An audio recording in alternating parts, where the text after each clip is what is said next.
Welcome students, आप लोगों का राजनीति विज्ञान की कक्षा में स्वागत है। हम लोग लोकतंत्र के बारे में अध्ययन कर रहे थे।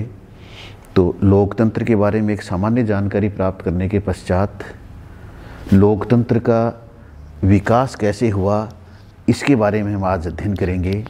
क्योंकि हमने अब तक क्या अध्ययन किया है कि लोकतंत्र क्या है। लोकतंत्र जो अब्राहम लिंकन की परिभाषा है कि जनता के द्वारा जनता के लिए शासन है, या लोकतंत्र शासन का वह प्रकार है जिसमें प्रत्येक व्यक्ति की हिस्सेदारी होती है। तो लोकतंत्र का जो प्रकार है कि प्रत्यक्ष लोकतंत्र से प्रतिनिधि लोकतंत्र तक, या अब तक की ऐसी स्थिति में कैसे पहुंचा। क्योंकि अब जो लोकतंत्र है वह शासन का एक श्रेष्ठ प्रकार हम बताते हैं। तो लोकतंत्र का आधुनिक समय में सबसे पहले आरंभ करने वाले राष्ट्र के रूप में कौन है? ब्रिटेन है। कि ब्रिटेन में लोकतंत्र प्रारंभ हुआ। तो लोकतंत्र की इस लड़ाई के लिए ब्रिटेन में काफ़ी लंबा संघर्ष रहा है। क्योंकि जब ब्रिटेन के संविधान के बारे में हम बात करते हैं तो वह संविधान एक विकास का परिणाम है। कि ब्रिटिश संविधान एक विकसित संविधान है, संयोग और विवेक का शिशु है। तो उस विकास के परिणाम में लोकतंत्र का भी विकास हुआ है। और इस लोकतंत्र के विकास के अंतर्गत कि हम देखते हैं कि कैसे ब्रिटेन में 1640 के दशक में गृह युद्ध रहा था। और गृह युद्ध में क्या था कि लोकतंत्र की स्थापना करना चाहते थे सामंत, और क्रोमवेल की अध्यक्षता में लोकतंत्र की स्थापना हो गई। लेकिन उसके बाद क्योंकि ब्रिटेन की जनता कैसी है, पुरानी परंपराओं को बनाए रखने वाली है, तो इसलिए पुनः वहाँ राजतंत्र की स्थापना हो गई। लेकिन लोकतंत्र के लिए जो जनता की जो मांग थी वह समाप्त नहीं हुई थी। और 1688 में ब्रिटेन में पुनः गौरवपूर्ण क्रांति हुई। और इस गौरवपूर्ण क्रांति में क्या हुआ कि सम्राट का सभी सामंतों ने साथ छोड़ दिया था। और पड़ोस के जो राजा था, ऑरेंज के राजकुमार विलियम और मैरी को बुलाया गया ब्रिटेन का शासन करने के लिए। और जैसे सम्राट ने देखा कि सामंतों ने उसका साथ छोड़ दिया है तो वो भागकर फ्रांस चला गया। तो बिना किसी रक्तपात के 1688 में जो ब्रिटेन में क्रांति हुई वह गौरवपूर्ण क्रांति कहलाई।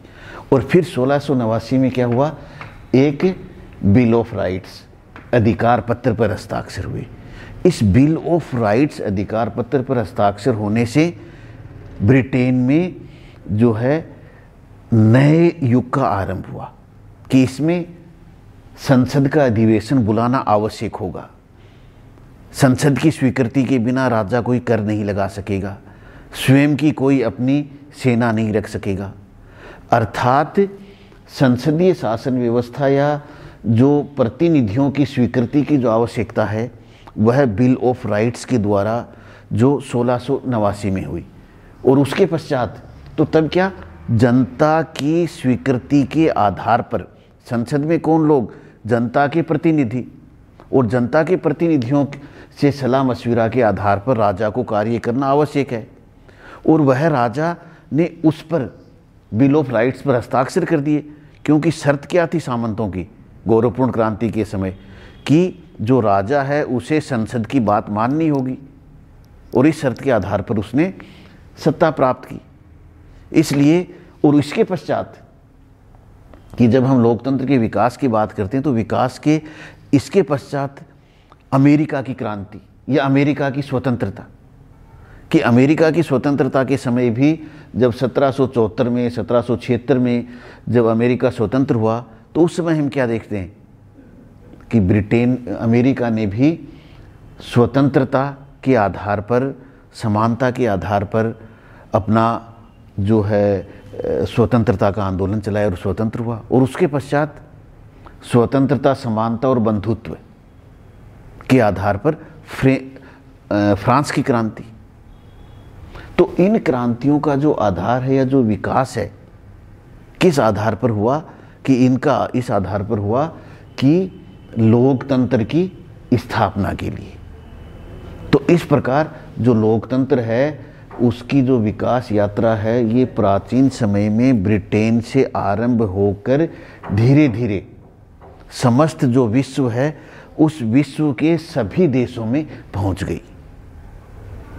और जैसे जैसे जैसे कि इसके पश्चात हम देखते हैं कि 19वीं सदी में और 20वीं सदी में जो अधिकांश देश स्वतंत्र हुए, आज़ाद हुए, उन लोगों ने इस शासन व्यवस्था को अपनाया। जैसे भारत का हम उदाहरण लें कि भारत पर लंबे समय तक ब्रिटेन का शासन रहा और इस लंबे समय तक ब्रिटेन के शासन रहने के कारण भारतीय लोग जो थे वे ब्रिटिश शासन पद्धति से प्रभावित हुए। और जैसे भारत स्वतंत्र हुआ तो भारत ने ब्रिटिश जो शासन व्यवस्था थी, संसदीय शासन व्यवस्था और लोकतंत्र, उसे ग्रहण किया। तो इसलिए जो राष्ट्र दूसरे राष्ट्र के ऊपर आधिपत्य था उनसे भी वह प्रभावित होकर लोकतंत्र को अपना लिया गया। और इस समय जैसे कहीं तानाशाही की आई, कहीं सैनिक सरकारें आई, या कई देशों में जैसे साम्यवाद आया, तो वो भी हम देखते हैं कि 20वीं शताब्दी में धीरे धीरे कर वह समाप्त हो गया और सभी देशों ने लोकतंत्र को एक शासन व्यवस्था के रूप में अपना लिया। इसलिए लोकतंत्र जो है वह प्राचीन समय से लेकर आधुनिक समय तक एक विकसित हुई अवधारणा है जो कि स्वतंत्रता, समानता और बंधुत्व में विश्वास करती है। तो इसलिए अब लोकतंत्र के लिए कि आवश्यक शर्तें क्या होनी चाहिए। जनप्रभुता में विश्वास, कि लोकतंत्र के लिए सामान्य जनता के अंदर विश्वास होना आवश्यक है। और इस जनसंप्रभुता में विश्वास के आधार पर कि एक लोगों में सामान्य रूप से लोकतंत्र का पालन करने की शर्तें होनी चाहिए। दूसरा, उसमें सामान्य रूप से वह सहिष्णुता की भावना उसमें होनी चाहिए। इस प्रकार से जो है वह लोकतंत्र का